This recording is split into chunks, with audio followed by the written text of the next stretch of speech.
Bonjour, bonsoir, chers amis, j'espère que vous portez bien. Vous êtes à votre émission Lumière chrétienne et aujourd'hui nous allons parler encore de beaucoup de choses. Mais je veux rappeler d'abord à toutes ces personnes qui nous suivent ou qui nous prendront en marche. Nous sommes sur DITL, nous sommes sur YouTube, donc vous pouvez vous connecter et surtout vous abonner pour ne pas rater encore d'autres émissions. Je ne suis pas seul, je suis avec ma sœur, maman Tina. Comment va? Salut mon frère, comment tu vas aussi? Ça va, tranquille, Dieu fait grâce, on est là. Amen. Et nous recevons aujourd'hui un homme de Dieu, c'est le pasteur Jean-Paul Tchibangou. Bonsoir, pasteur. Bonsoir, c'est un plaisir pour moi, Maman Tina, frère Prince. J'espère que vous portez bien aujourd'hui. Je vais très bien, Dieu nous fait grâce. Amen. D'accord. Et la famille, tout le monde se porte bien? Tout le monde se porte bien, Dieu nous fait grâce tous. Yeah. Donc, je veux rappeler que le thème, c'est amitié, amour, mariage. Et nous allons, j'ose croire, par grâce du Seigneur, passer un bon moment avec le pasteur. For sure. Et l'émission précédente, en tout cas, voilà, il y a beaucoup de choses qui ont Ça s'est été dites. très bien passé. C'était très- Nous, on a aimé, en tout cas. Nous croyons que vous allez aussi aimer. Amen. Donc, pasteur, moi, directement, j'ai une question à vous demander. C'est quel est le piège de transformer une amitié en relation amoureuse? Très, très bonne question. Comme on l'a dit la dernière fois, une relation amoureuse devrait commencer par des paroles, par une déclaration d'amour. D'accord. Alors, quand vous commencez une relation d'amitié, alors que vous avez un amour au fond de vous, il y a quelque part un manque de sincérité. Pourquoi? Parce que la personne chez qui vous venez chercher l'amitié ne sait pas quels sont vos sentiments à l'intérieur. Donc, vrai. la personne va être sincère, vrai avec vous, alors que vous, à l'intérieur de vous, OK. vous savez que vous recherchez l'amour, L'amour. mais vous utilisez l'amitié juste comme un moyen. D'accord. Alors, une amitié commence naturellement. Quand tu veux devenir ami à quelqu'un, tu vas pas, oh non, maman Tina, je vais devenir ton ami parce que tu es une bonne personne, je vais qu'on soit amis. Rarement ça commence comme ça, c'est naturellement, vous parlez avec quelqu'un et puis l'amitié commence. Alors, le piège, c'est lequel? Le piège, c'est que quand vous avez les sentiments d'amour et que vous êtes ami à quelqu'un, vous avez tendance à espionner la personne. OK. Ça, c'est pas faux. Ça veut dire que vous n'êtes pas vrai avec cette personne. Deuxièmement, vous pouvez devenir jaloux parce que la personne parle avec d'autres garçons, d'autres filles. Vous allez devenir jaloux et alors que vous n'avez jamais exprimé vos sentiments. Et il y a aussi le risque que cette personne-là, puisque vous ne lui avez jamais rien dit, il n'y a aucun engagement, que cette personne-là s'engage à Quelqu'un une d'autre. autre personne C'est ça. et ça vous fasse une blessure. Bien sûr, c'est vrai. Je sais que la crainte, c'est généralement, tu viens, je ne sais où, tu abordes quelqu'un, ça. non, je t'aime. Alors, et les femmes se méfient généralement aussi, C'est ça aussi. des personnes c'est comme vrai. ça. Mais comme on l'a dit, nous préférons les modèles d'Adam. Adam, c'est ça. Adam n'a pas dit non, je vais d'abord devenir ton ami et puis je vais te dire.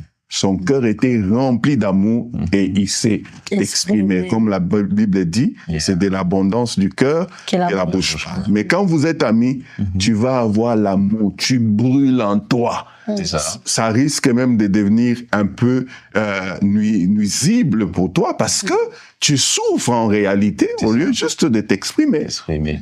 Mais quand tu t'es exprimé, l'amitié aussi peut être grandie. Une personne peut dire, OK, j'ai entendu ce que tu as dit, je vais te répondre. D'accord. Peut-être le temps pour moi de te connaître. Entre-temps, une amitié peut être développée, mais vous êtes sincère. Chacun sait quelles sont les attentes de l'autre et l'autre sait aussi que j'attends une réponse. Donc, c'est un piège de commencer une relation, une amitié, alors que vous savez intérieurement que vous aimez la personne. Et il y a un piège de ne pas être vrai, de ne pas être sincère et de ne pas exprimer ce qui se passe en vous. Ça, c'est vrai. Hein? OK. Il y a une question, moi, je vais poser à papa. Alors, pour la personne qui va témoigner son amour ou dire son amour à une fille et que la personne ne veut pas, comment c'est, et que des fois, nous, les filles, nous disons, ah bon, relation d'amour là, non, mais on peut rester amis. le monsieur est venu avec l'amour, il a exprimé son amour, et toi, parce que tu vois que c'est pas l'option que tu voulais, c'est pas réciproque, alors tu lui dis, non, restons amis. Comment cet homme-là doit se comporter? Déjà que c'est un peu aussi difficile de transformer l'amour en amitié. En amitié comme ça, mais il est possible que vous deveniez amis avec une personne comme ça, mais il faut juste être sincère. Okay. Si tu es venu pour une relation amoureuse et que tu sens que tu ne sauras pas avoir une amitié vraie, ou bien tu vas avoir une amitié mêlée avec la jalousie, tu peux décliner l'amitié. Tout comme si tu sens que bon, c'est une bonne personne, vous pouvez rester amis. Il y a des personnes qui sont devenues amies comme ça. Ça ne pose pas non plus de problème. Les plus importants, c'est d'être vrai avec soi-même et d'être vrai avec l'autre. L'autre aussi. Ça, c'est vrai. Ça, c'est vrai, papa. Okay. Alors, d'accord. Merci encore, pasteur, pour cette réponse. Avant, je voulais savoir, une amitié peut-elle se développer après une déclaration d'amour? D'ailleurs, l'idéal, c'est que votre déclaration d'amour soit suivie d'une amitié, ou encore que lorsque votre déclaration d'amour est faite, il faudrait que cette personne-là vous connaisse, parce que vous venez, la personne ne vous connaissait pas, c'est clair. Et cela peut se développer avec les échanges que vous avez, le partage que vous avez, et très important, c'est que c'est vraiment le moment où vous devez apprendre à vous connaître, c'est-à-dire apprendre à vous exprimer pour que ça permette à la personne de prendre une bonne décision. Parce qu'elle ne va pas décider de s'engager à une personne qu'elle ne connaît pas. Elle ne connaît pas, ça c'est vrai. Ça c'est vrai, c'est tellement vrai. Ok. On va, Frère Prince, avec ta permission, on va basculer au mariage. On va poser une question sur le mariage. Alors, papa, quel est le fondement de l'amour de l'homme dans le mariage? Ah, ça, c'est une question très fondamentale. Et pour répondre à ça, vous allez permettre que je lise un texte. Okay. C'est vraiment un texte de base que je considère comme un texte de base. C'est dans Éphésiens 5, 25 jusqu'à 33. Okay. La Bible dit, Marie, aimez vos femmes. Comme Christ a aimé l'Église. Donc, la mesure de l'amour d'un homme pour une femme, c'est comme Christ a aimé l'Église. C'est vraiment très fort. Et s'est livré lui-même pour elle. Ça veut dire que un bon amour, c'est un amour dont l'homme est capable, dont le mari est capable de se livrer pour sa propre femme.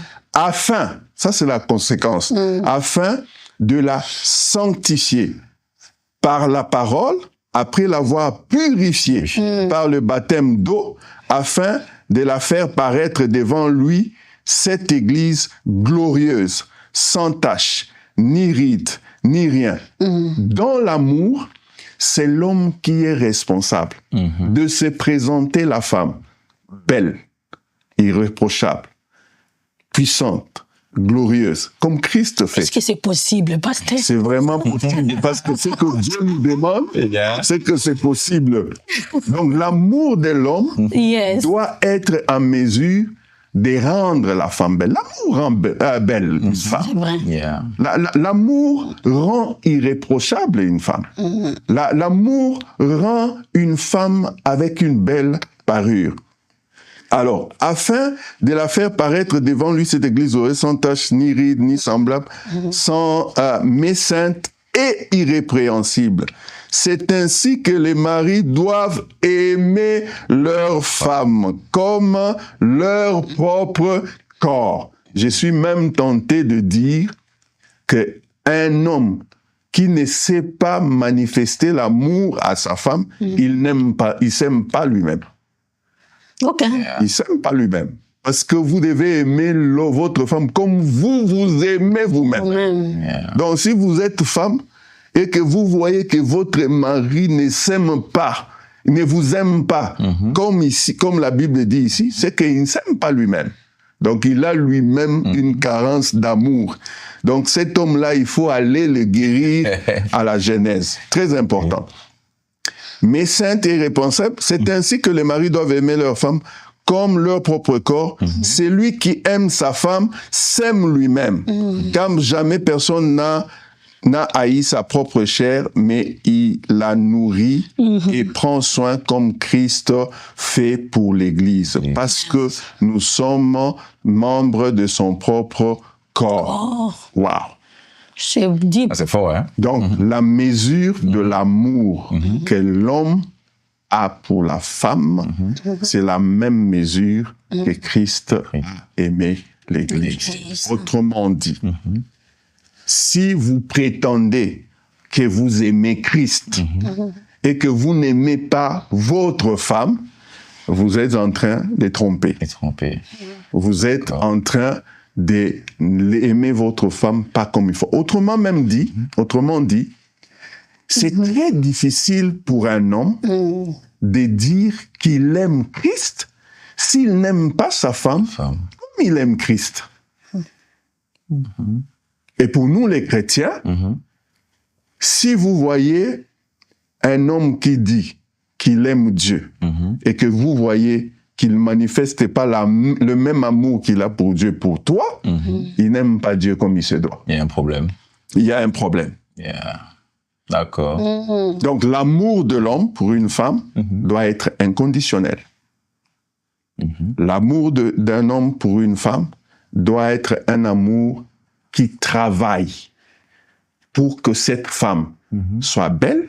Donc, un amour qui s'occupe de la beauté de sa femme, qui s'occupe de l'état émotionnel de sa femme, qui s'occupe de la parure de sa femme. Comment ta femme se présente, c'est ta responsabilité. Comment ta femme s'habille, c'est ta responsabilité. Qu'est-ce que ta femme mange, c'est ta responsabilité. Et même le bonheur d'une femme est généralement le reflet de l'amour que l'homme a pour lui. Quand vous voyez une femme malheureuse, généralement la cause, c'est le manque d'amour que l'homme lui exprime. Et littéralement même, une femme qui ne jouit pas de l'amour, elle peut même flétrir dans sa beauté. Elle peut être déséquilibrée émotionnellement. Elle peut devenir malheureuse. Donc, les fondements de l'amour d'un homme pour sa femme, c'est les mêmes fondements de l'amour que Christ a pour l'Église, capable de se livrer pour une telle femme. Tu as une question? Oui, maman Tina, pasteur, moi je vais demander quelque chose. Ça m'est venu comme ça dans la tête. On entend souvent le romantisme. Est-ce qu'après, quand je dis après, c'est-à-dire qu'une fois dans le mariage, dans le foyer, il faut encore à chaque fois démontrer, faire du romantisme dans le mariage, parce que on va dire que vous avez déjà marié la personne, vous vivez ensemble. Est-ce qu'il faut encore à chaque fois faire preuve de romantisme dans le mariage? La relation amoureuse d'un homme avec une femme, c'est comme la même relation que Christ a avec l'Église. Christ n'est pas assis au ciel en train d'attendre l'enlèvement de l'Église. Christ est en train de travailler pour que l'Église soit purifiée, pour qu'elle soit glorieuse, pour qu'elle soit puissante, pour qu'elle soit irréprochable. Et ce travail, Dieu va le faire jusqu'au jour où il décidera de venir enlever l'Église. De la même manière, l'amour d'un homme à une femme, ça doit être dynamique. Il n'est pas statique. C'est-à-dire que l'homme doit travailler à ce que sa femme continue à se sentir en paix, continue à se sentir aimée, continue à se sentir équilibrée. Et dans ce cas-là, il faut que le romantisme continue. C'est pas quelque chose qui doit s'arrêter. Non, tu as convaincu, tu as conquis l'amour de ton cœur et puis tu mets dans les placards. Quand la femme te dit « je ne me sens plus aimée », je me souviens, je vous donne mon témoignage. Et un jour, ma femme me dit « j'ai l'impression que tu n'as plus le même amour que tu avais quand on a commencé, ça m'a défié. Wow. Ça m'a défié. Elle m'a même rappelé, tu m'amenais des fleurs, tu m'amenais ceci, tu m'envoyais de messages, tu m'envoyais. Ça m'a défié. Je suis rentré, je me suis dit, Seigneur, je dois reprendre le travail.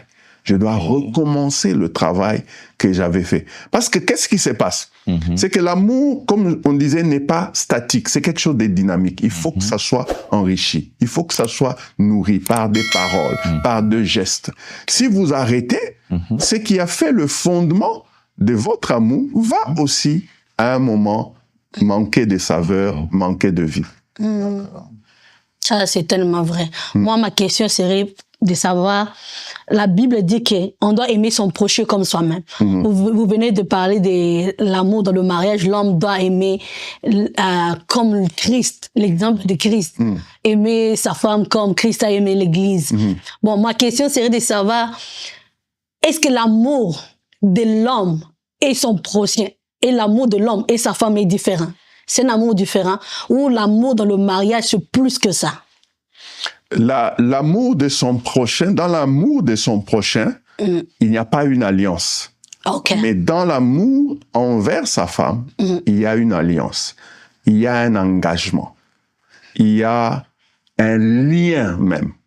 C'est pour ça que ça ne peut pas être dissocié par une émotion, un sentiment comme ça. Parce que ça arrive.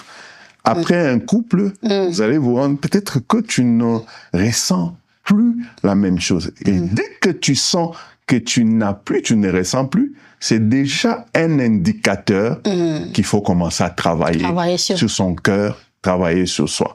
Mais l'amour est différent. Maintenant, là où vous pouvez considérer votre conjoint comme votre prochain, c'est-à-dire l'amour que tu as pour ton prochain, c'est le minimum que tu dois avoir pour ta propre femme ou ton propre mari. C'est vraiment le minimum. Mais l'amour d'un homme à une femme, c'est plus que ça parce qu'il y a une alliance, il y a un engagement. C'est pour ça que ça ne peut pas être rompu n'importe comment. Mais l'amour de ton prochain, tu l'aimes, mais tu n'as aucun engagement envers lui. Donc, c'est vraiment important de ne pas enlever l'élément d'engagement. Engagement. Et d'alliance. Alliance entre l'homme et la femme. Et alors, la soumission. J'ai entendu quelqu'un qui dit, une femme aimée, elle se soumet facilement. D'autres personnes qui disent aussi, un homme qui est respecté, à qui un homme, une femme se soumet, cet homme-là aime facilement. So, papa, aidez-nous entre les deux là. Est-ce qu'une femme, c'est facile d'une femme d'être soumise à un homme qui l'aime pas? Est-ce que la femme doit être obligatoirement, c'est une obligation de la femme d'être soumise à son mari, ou ça dépend de l'amour que l'homme lui donne? Très, très bonne question. L'amour, je le répète, je l'ai dit la dernière fois, l'amour n'est pas transactionnel. Okay. Ça veut dire que vous ne pouvez pas dire, puisqu'il ne m'aime pas, je me soumets pas. Puisque elle n'est pas soumise, je l'aime. Si vous lisez le texte d'Éphésiens 5, c'est un commandement, c'est un ordre. Okay. Dieu ordonne aux maris d'aimer leur femme comme Christ a aimé l'Église. C'est ça. Et il demande aux femmes d'être soumises à leur mari comme l'Église est soumise à Christ.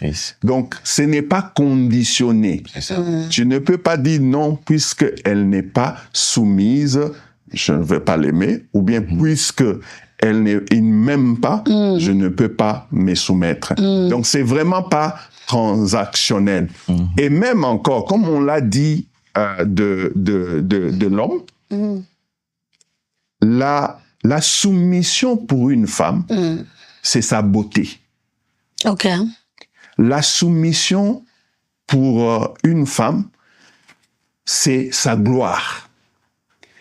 La soumission pour une femme, c'est sa parure.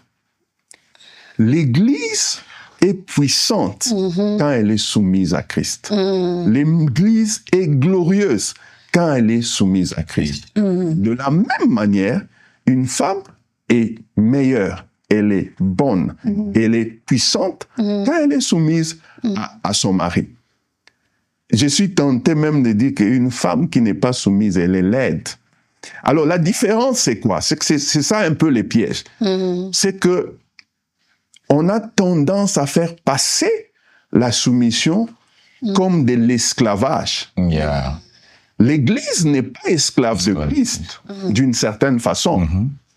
Quand nous obéissons à Christ, nous obéissons volontairement à notre Seigneur. Ce n'est pas comme si j'ai obéi à un maître alors que je suis un esclave. Du reste, même si dans l'hypothèse où nous serons des esclaves, on est des esclaves libres pour Christ. De la même manière, c'est une gloire pour une femme de se soumettre. C'est une joie pour une femme de se soumettre. C'est une beauté pour une femme de se soumettre. Donc ce n'est pas si ça devient quelque chose de difficile, il y a un problème. C'est souvent un indicateur qu'il y a un problème. Bon, et qui doit faire quoi le premier, papa? Parce que on voit bien les cheminements. L'homme va vers la femme. Je t'aime, peux-tu m'épouser? Et puis c'est après que la femme dit oui, qu'on se marie, que là où, parce qu'on ne se soumet pas à un homme qui n'est pas ton mari. Je me soumets à un homme qui m'a épousé, qui est mon mari. Donc on peut dire que c'est l'amour qui vient en premier. Et la soumission suit, ou bien c'est comment? Comment je vais dire? Yes. Dès que vous vous engagez, l'homme a la responsabilité d'aimer, comme Christ a aimé l'Église. Encore là, parce que le problème, les hommes réclament la soumission. Mais quand tu poses la question sous leur propre amour, quand tu poses la question sous leur propre amour, il y a un problème. Mais encore une fois, pour l'homme, aimer sa femme, c'est un commandement. Yeah. C'est un commandement. Et de la même manière, pour une femme, d'aimer, d'être soumise à son mari, c'est aussi un commandement. Donc, ça fait que il n'y a pas l'un qui vient en premier ou l'autre vient en deuxième lieu. Tu peux être soumise à ton mari, même si il ne fait pas le chef ou même si il n'est pas ce que tu veux qu'il soit. Ça n'enlève pas la soumission parce que c'est un commandement de Dieu. Et d'ailleurs, quand Paul donne les conseils à Timothée, il dit même que pour les femmes, le temps nous manquerait pour lire les textes, pour les vieilles femmes, il faudrait qu'ils enseignent aux jeunes femmes comment avoir une parure, comment avoir du respect et comment même être soumise à leur mari. Tu vois, parce que c'est quelque chose aussi qu'une femme peut apprendre. Parce que le défi aujourd'hui, c'est que avec ce qu'on parle, femme indépendante, femme battante, femme ceci, femme tout ça, il faut que les choses soient remises dans leur contexte. La soumission dont il est question ici, c'est dans le cadre du mariage. Et dans le mariage, la femme doit être soumise. C'est une obligation, c'est un commandement dans le cadre du mariage. Donc, une femme qui n'est pas soumise à son mari, elle n'est même pas digne de Dieu parce que elle n'obéit pas à la parole de Dieu. Alors, la question, est-ce que la soumission fait d'une femme enlève une certaine indépendance, une certaine responsabilité ou bien une certaine capacité d'entreprendre chez l'homme? Non, il faut juste que la femme elle peut être indépendante, mais elle est sous une autorité qui est son mari. Ok. Amen. Moi, je veux que nos frères et sœurs qui nous écoutent puissent vraiment nous comprendre. Alors, papa, explique-les alors, quelle est la soumission en soi?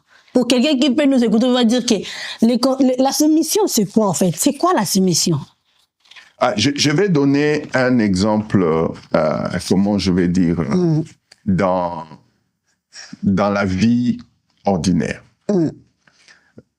Quand tu travailles quelque part, quand ton chef dit faites-moi ceci,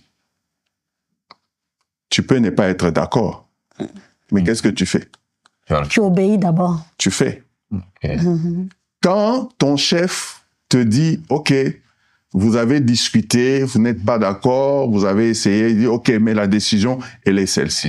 Qu'est-ce que tu fais? Tu fais. Tu fais d'abord.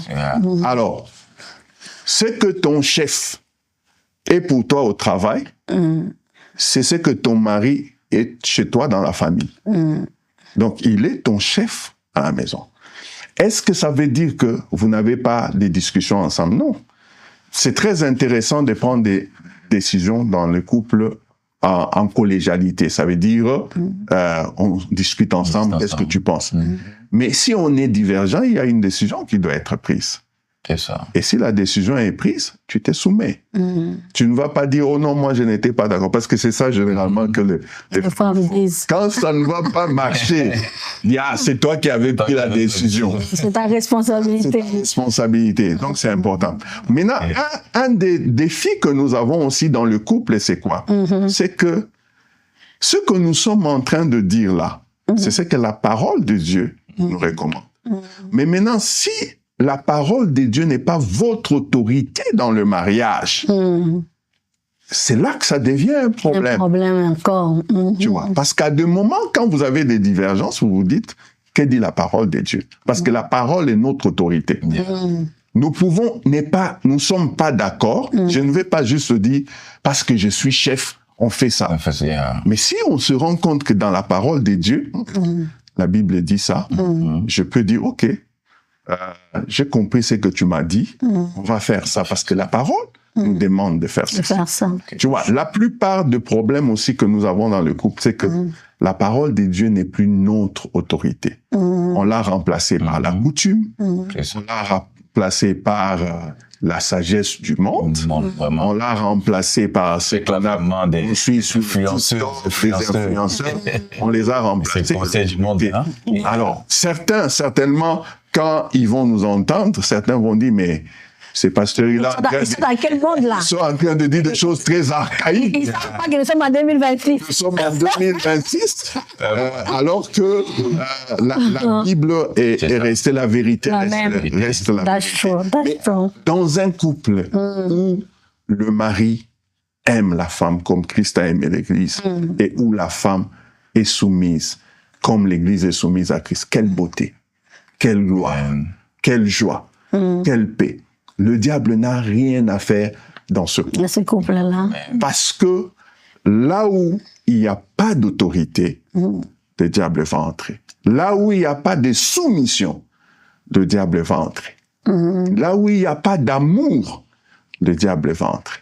Mais si tout ça est garanti, c'est alors que nous pouvons espérer avoir des couples stables, des couples glorieux, des couples puissants qui reflètent la gloire de Dieu, comme l'Église reflète la gloire de notre Maître Jésus-Christ. Amen. Okay. En tout cas, merci beaucoup, homme de Dieu. Et on a beaucoup entendu des choses et nous sommes pris par le temps. Nous rendons grâce au Seigneur pour tout ce qui a été dit. Et donc, je vais encore rappeler à nos amis internautes que vous pouvez nous suivre. Nous sommes sur YouTube, donc connectez-vous pour pouvoir entendre ou recevoir de tels conseils, de telles paroles de sagesse. Et nous croyons que ça fera en tout cas beaucoup de bonnes choses dans votre couple, dans votre relation amoureuse. Donc voilà quoi, pasteur, comme je disais, nous sommes à la fin de notre émission. Et si vous permettez, je voudrais qu'on prie pour les familles, pour les couples dont il y a une carence d'amour, dont il y a une carence de soumission. Je voudrais juste dire que si nous sommes chrétiens, chacun doit se regarder face à la parole de Dieu et dire, est-ce que j'aime ma femme comme Christ a aimé l'Église? Et la femme doit se regarder et dire, est-ce que je suis soumise à mon mari comme l'Église est soumise à Christ? Ainsi, si vous vous regardez face à la parole de Dieu, vous allez vous rendre compte que vous avez un travail à faire par rapport à votre responsabilité d'aimer. Et de l'autre côté, la femme, vous avez un travail à faire par rapport à votre responsabilité d'être soumise et de travailler ensemble d'émettre la parole de Dieu comme autorité dans votre couple et votre couple peut, vous pouvez rebâtir, reconstruire et repartir sur de bonnes bases. Nous allons prier le Seigneur que Dieu bénisse les couples qui souffrent d'amour, des couples qui souffrent de la soumission, que Dieu leur fasse grâce